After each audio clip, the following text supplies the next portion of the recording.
Bueno, el texto base es el mismo. Hoy terminamos el estudio sobre los 4 evangelios. El texto base es el de Apocalipsis 4:7, creo. Vamos a mirar los simbolismos de estos 4 seres vivientes. Ahí está. El primer ser viviente era semejante a un león, el segundo era semejante a un becerro, el tercero tenía rostro como de hombre, el cuarto era semejante a un águila volando. Hoy es más bien como un repaso de todo lo que vimos. Un breve repaso de todo para que quede bien grabado en sus mentes. El primer ser viviente era semejante a un león. El primer evangelio representa al Señor Jesús como el Rey. El Rey que nació, el Rey que vivió y murió, el Rey que resucitó y volverá como Rey. Si miramos Mateo 2:2, Mateo 2:2, dice: ¿dónde está el Rey de los judíos que ha nacido? Ya, el Rey que nació. El Rey que vivió y murió. Mateo 27, el verso 37. Mateo 27, 37. Y pusieron sobre su cabeza su causa escrita: este Jesús, el Rey de los judíos. Nació como Rey, murió como Rey y resucitó y vendrá como Rey. Apocalipsis 19, 11 al 16. Dice: entonces vi el cielo abierto, y he aquí un caballo blanco, y el que lo montaba se llamaba Fiel y Verdadero. El Señor es fiel y es la verdad. Y con justicia juzga y pelea. Sus ojos eran como llama de fuego, el Dios que todo lo escruta. Y había en su cabeza muchas diademas, y tenía un nombre escrito que ninguno conocía sino él mismo. Estaba vestido de una ropa teñida en sangre, porque él es el Cordero de Dios inmolado. Y su nombre es el Verbo de Dios, la palabra hecha carne. Y los ejércitos celestiales vestidos de lino finísimo, blanco y limpio, le seguían en caballos blancos. De su boca sale una espada aguda. Su palabra es como espada, para herir con ella a las naciones. Porque cuando Él venga, viene a juzgar las naciones. Y Él la regirá con vara de hierro. Y Él, no miren eso de manera material, porque es que algunos creen que Él viene con una vara de hierro a darle garrote a todo el mundo. No. Eso es simbólico. Amén. Eso es autoridad, eso es justicia. Y él pisa el lagar del vino del furor y de la ira del Dios Todopoderoso. 16. Y en su vestidura y en su muslo tiene escrito este nombre: Rey de Reyes y Señor de Señores. Que Él viene como Rey.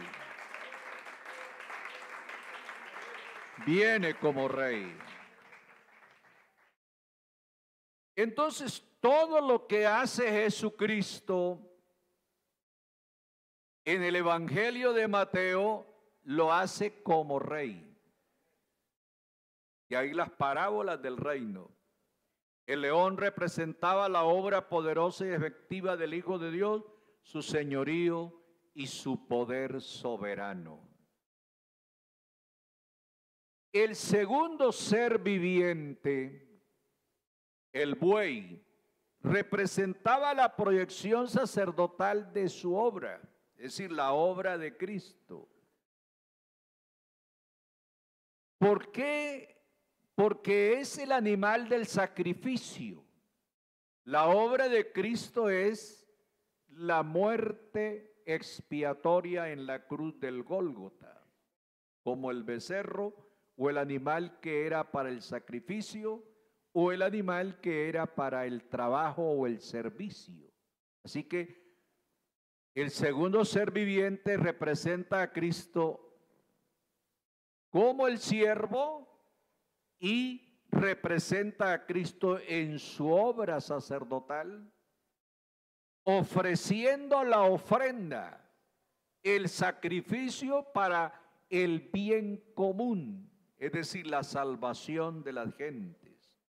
En el Evangelio de Marcos, Jesucristo es presentado como el siervo, Mateo 20, 28.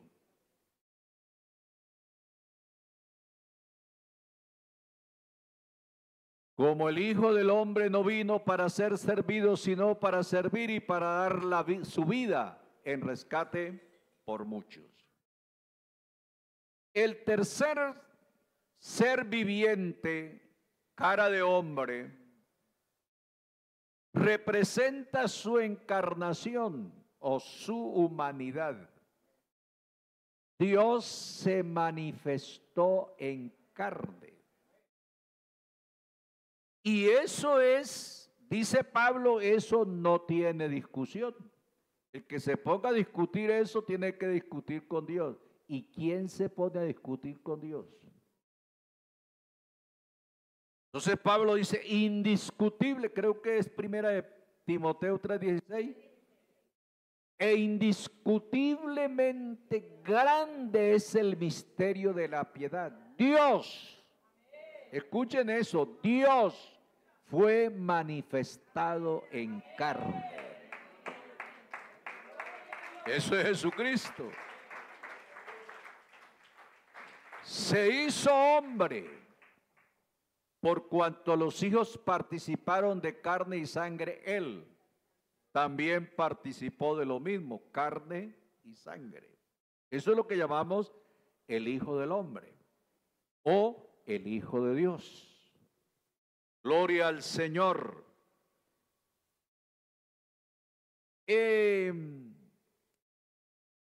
Hablando del tercer ser viviente, el Hijo del Hombre, presentado su encarnación, el Evangelio de Lucas presenta al Señor Jesús como el Hijo del Hombre.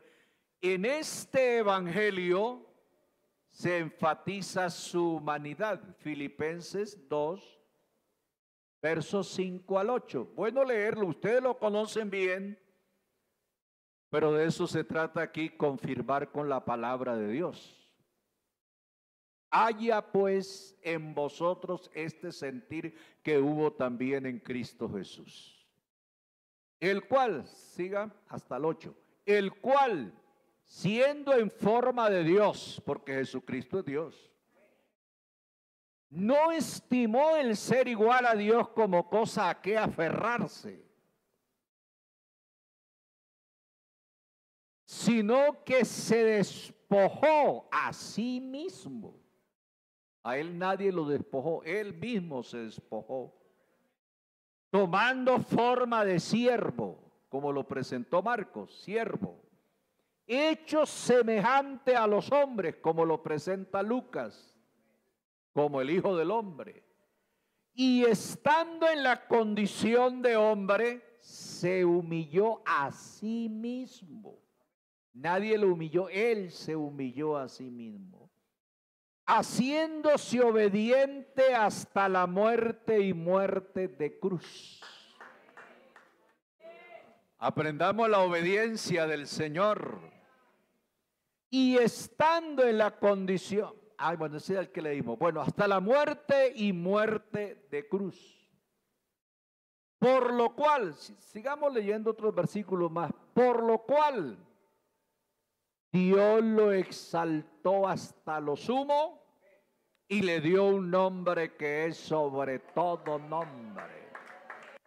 Ese nombre es Jesús. Sobre todo nombre. ¿Para qué? Para que en el nombre de Jesús se doble toda rodilla. Y de los que están en los cielos, en la tierra y debajo de la tierra, y toda lengua confiese que Jesucristo es el Señor, para gloria de Dios Padre. Aleluya. Y el cuarto ser viviente, el águila volando, en el Evangelio de Juan se nos comunica la deidad de Cristo. Juan 20, 28.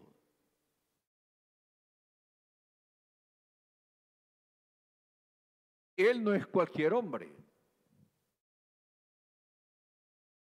Él es Dios manifestado en carne. Entonces Tomás respondió y le dijo: Señor mío y Dios mío.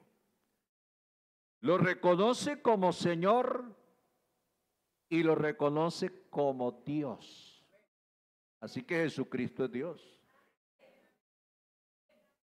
No lo digo yo, lo está diciendo la Biblia.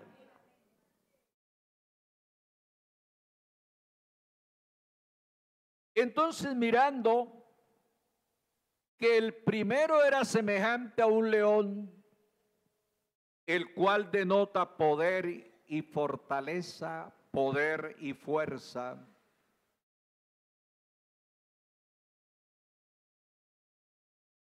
La segunda imagen era semejante a un becerro, esto denota servicio en humildad. Porque hay quienes les gusta servir, pero son orgullosos. ¿Sí o no? El servicio se debe hacer en humildad. Entre más crezca o suba, hágase más pequeñito. Sé humilde. Y si Dios lo usó y predicó un sermón bonito, no se crezca. Uy, yo sí tengo unción. No. Humildad. Bajes. Porque es que aquí se sube bajando. El que cree, ¿cómo decía el texto? El que se cree muy alto, hágase pequeño. Amén. Entonces, humildad, los querubines están para servicio de Dios.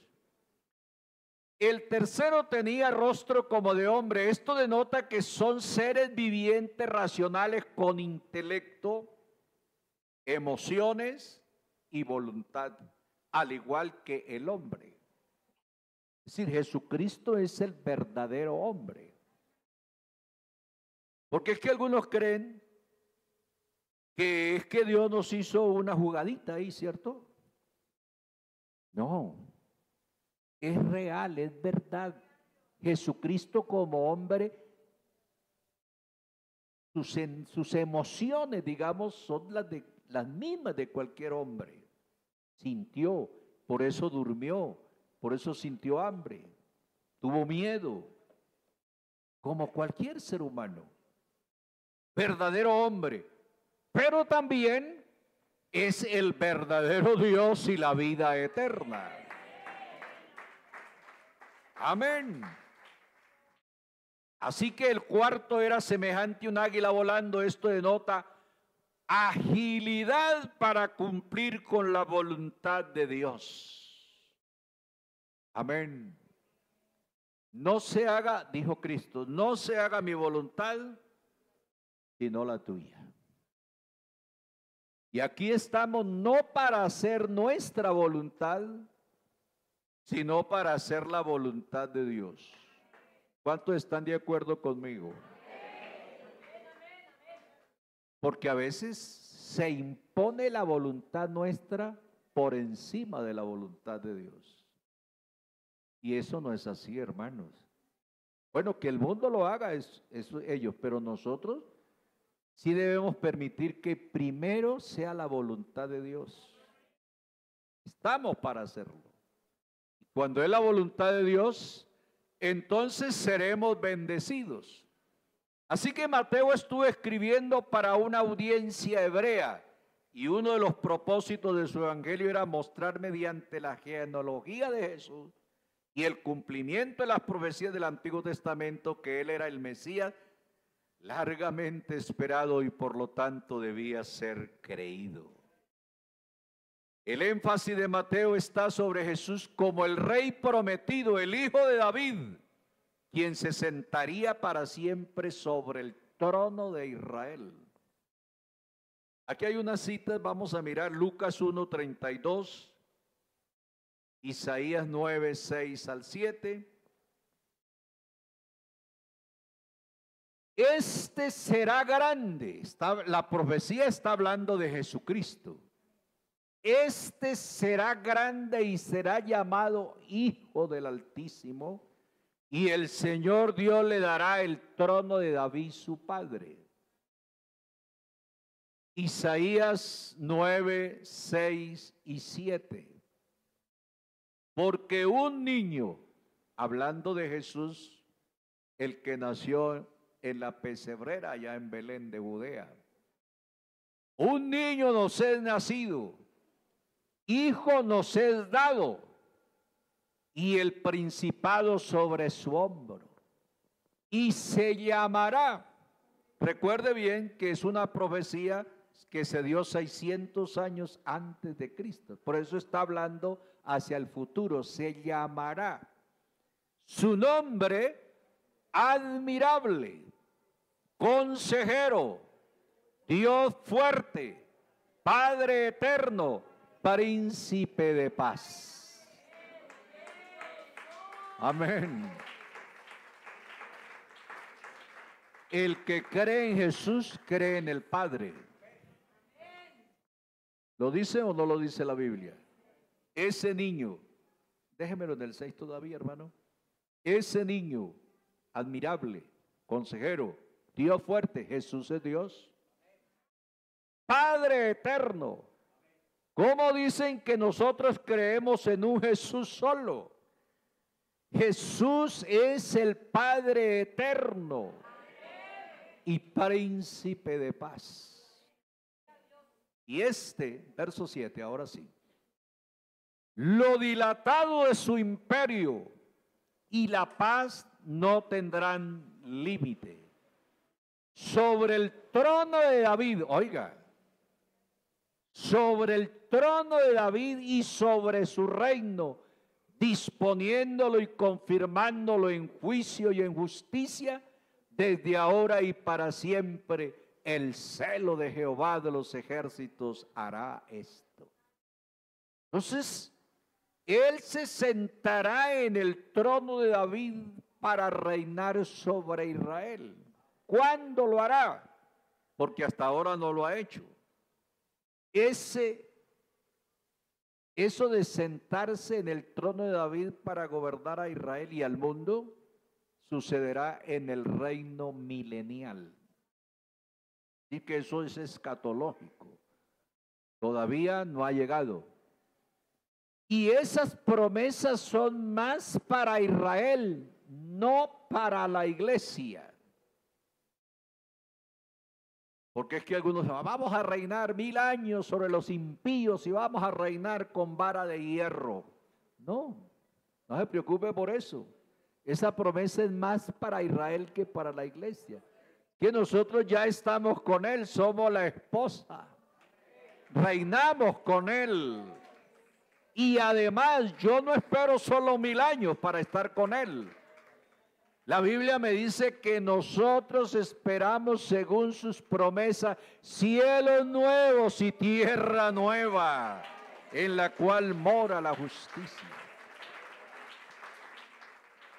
Pero a Israel sí, ellos sí están esperando ese rey, ese Mesías prometido. Y Dios les va a cumplir, se lo cumplirá en el milenio. Amén. Gloria a Dios. Entonces, el énfasis de Mateo está sobre Jesús como rey prometido. Bueno, bien. Marcos, un sobrino de Bernabé, ya lo miramos, estamos haciendo un repaso de lo que hemos venido estudiando. Fue un testigo ocular de los eventos de la venida de Cristo, habiendo sido también un amigo del apóstol Pedro. Marcos escribió para una audiencia de gentiles. Es bueno que ustedes tengan en cuenta eso. Mateo escribió a los hebreos, a los israelitas, que esperaban el Mesías, el rey. Por eso les habla del rey. Marcos escribe para otra clase de audiencia y está dirigido a los gentiles, como se aprecia por su falta de inclusión de datos importantes para los lectores judíos. Uno de ellos es que no traza genealogía. Marcos enfatizó a Cristo como el siervo sufriente, aquel que no vino para ser servido, sino para servir y dar su vida en rescate por muchos.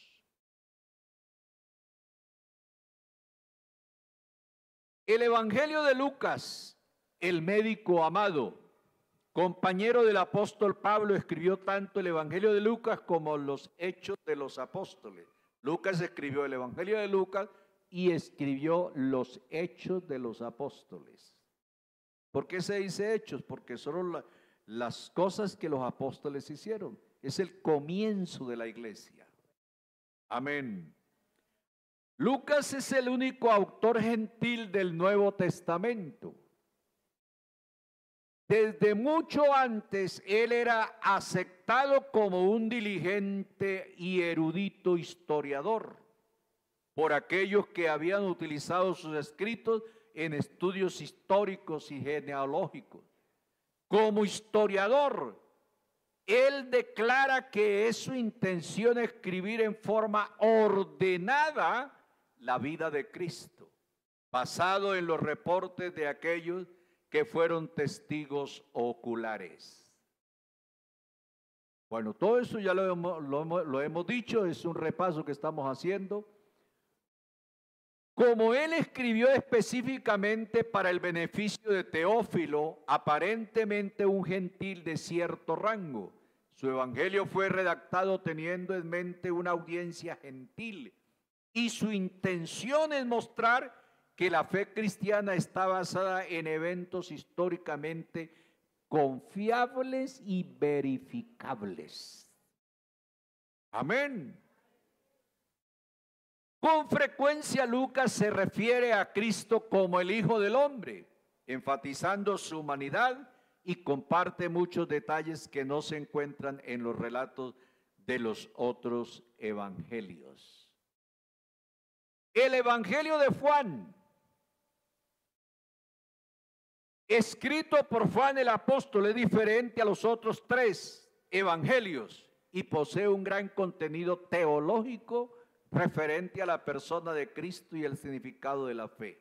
Con frecuencia se hace referencias a Mateo, Marcos y Lucas como los evangelios sinópticos, por su contenido y estilo similar y porque ellos ofrecen una sinopsis de la vida de Cristo. El Evangelio de Juan comienza no con el nacimiento de Jesús o su ministerio terrenal, sino con la actividad y característica del Hijo de Dios antes de haberse hecho hombre. En el principio en el principio era el Verbo. El Verbo era con Dios y el Verbo era Dios. Y ese Verbo fue el que se hizo carne y habitó entre nosotros y vimos su gloria. ¿Cuántos han visto la gloria del Señor? El Evangelio de Juan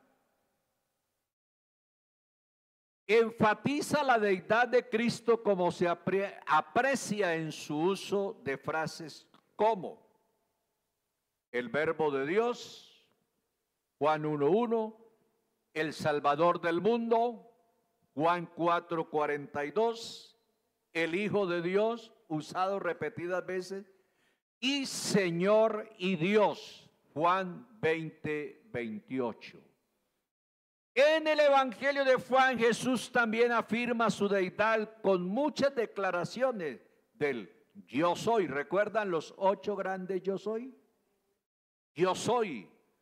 La más notable entre ellas está en Juan 8:58, donde él asegura que antes que Abraham fuese, yo soy.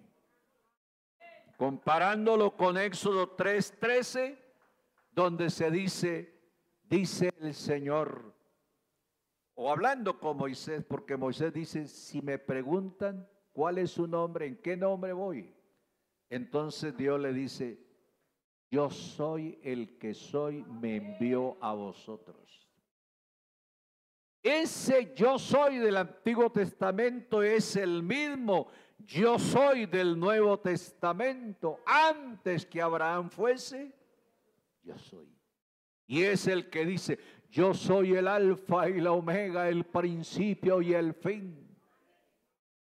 Amén. Yo soy. Y en conclusión, los 4 evangelistas nos presentan una biografía perfecta de la vida y hechos de Cristo durante su ministerio aquí en la tierra. El Evangelio es Cristo. Hermanos, el Evangelio es Cristo. En su vida, en su muerte, en su sepultura y resurrección. Primera de Corintios 15:1-5. Y ahí nos damos cuenta cómo Pablo presenta el Evangelio que es Cristo. Dice, además os declaro, hermanos, el Evangelio que os he predicado, el cual también recibisteis, en el cual también perseveráis. Diga, hermano. Por el cual asimismo, si retenéis la palabra, qué bueno que ustedes sean retenedores de la palabra. Si retenéis la palabra que os he predicado, sois salvos. Sois salvos.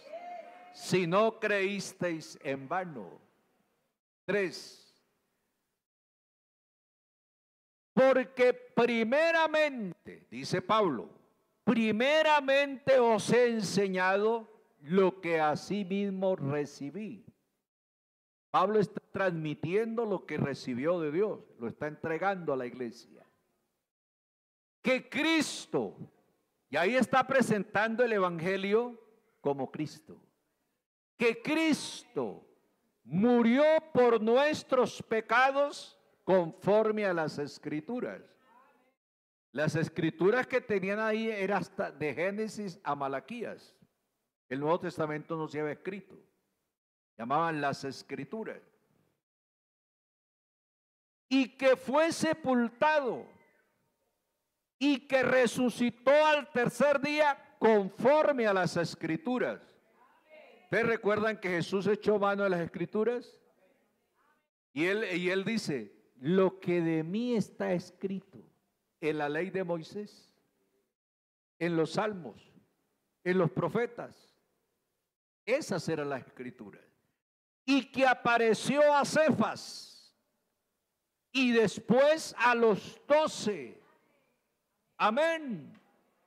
Y después apareció a más de 500 hermanos. Si no les es suficiente los 12 testigos, Pablo dice, aquí hay 500 hermanos que son testigos oculares de que Cristo resucitó. Amén. Más de 500 hermanos a la vez, de los cuales muchos viven aún y otros ya duermen. Así que ese es el evangelio que dice Pablo les he predicado. ¿Cuál es el evangelio? Que Cristo vino, nació, vivió, predicó, enseñó, murió, fue sepultado, resucitó. Ese es el evangelio.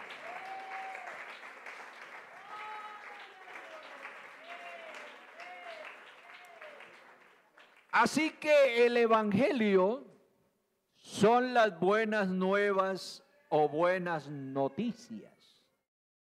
El evangelio, buenas nuevas o buenas noticias.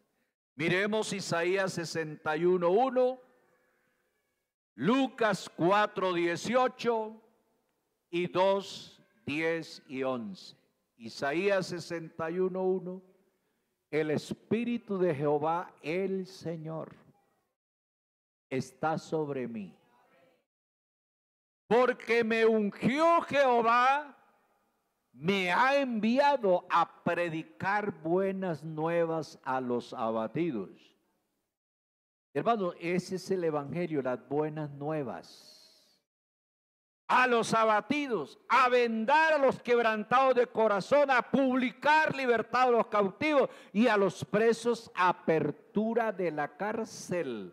Vino a sacar a los encarcelados. Lucas 4:18. Echa mano de esta profecía, Lucas 4:18.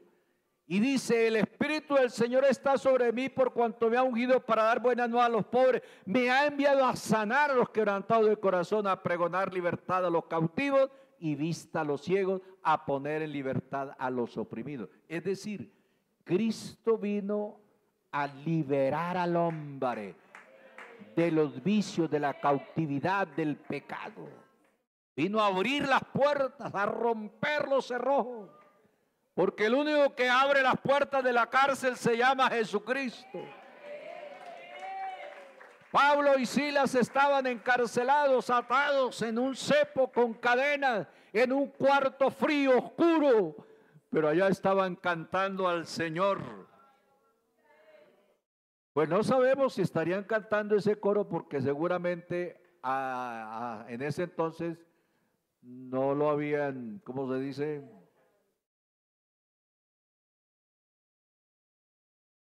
No lo habían compuesto. Pero digo yo, estarían cantando, soy libertado, gloria a Dios, por la palabra libre soy. Estuve atado por las enfermedades, soy libertado, gloria a Dios.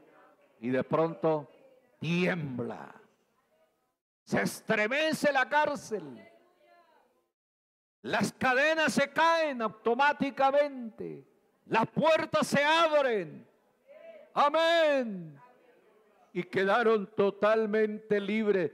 El que le abrió la puerta de la cárcel a Pedro es el mismo que hoy está obrando poderosamente y puede romper las ataduras, puede abrir las puertas de la cárcel para que salgamos a libertad.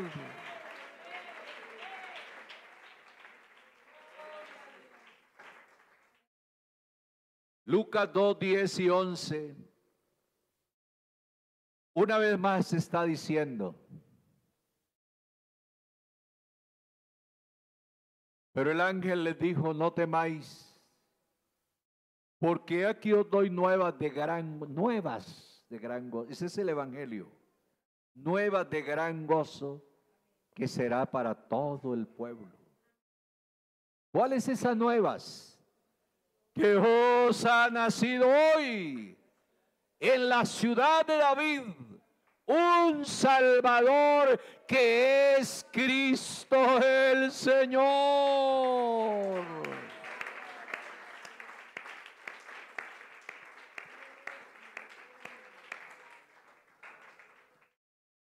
¿Y qué mejor nueva?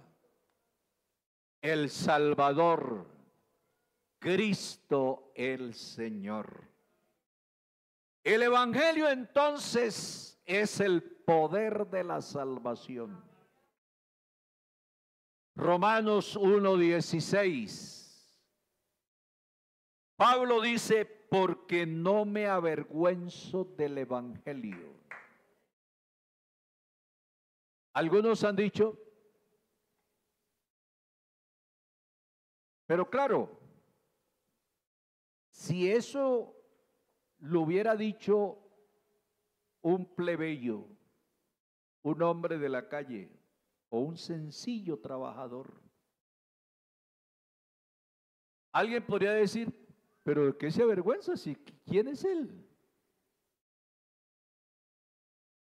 Pero que eso lo diga un personaje eminente como era Pablo, un gran sabio, un doctor, amén, que lo diga a él, eso tiene gran significado, amén. Por ejemplo, que yo diga, no me avergüenzo del Evangelio. Usted dirá, pues hermano, pues, ¿de usted quién era? Campesino. Pero que de pronto se convirtiera al Señor. A ver, ¿a quién le digo yo? ¿Un presidente de Estados Unidos? Bueno, allá la mayoría de la gente es evangélica, ¿no? Pero hablemos de una eminencia de Colombia, no digamos nombres, para no meternos en política.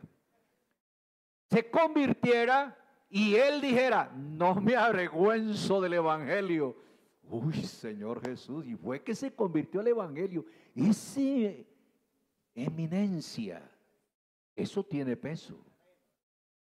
Entonces Pablo es el que está diciendo, no me avergüenzo, no es cualquier hombre. Es una eminencia que dice, no me avergüenzo del Evangelio. ¿Por qué? Porque es el poder de Dios para salvación a todo aquel que en Él cree.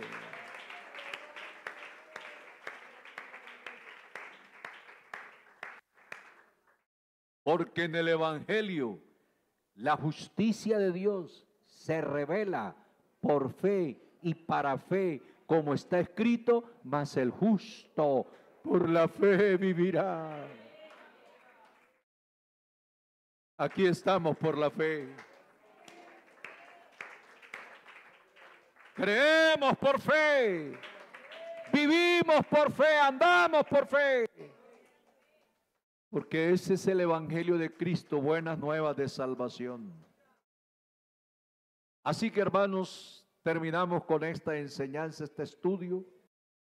Que lo que ha sido enseñado se quede grabado en su mente, en su corazón y le sea de bendición.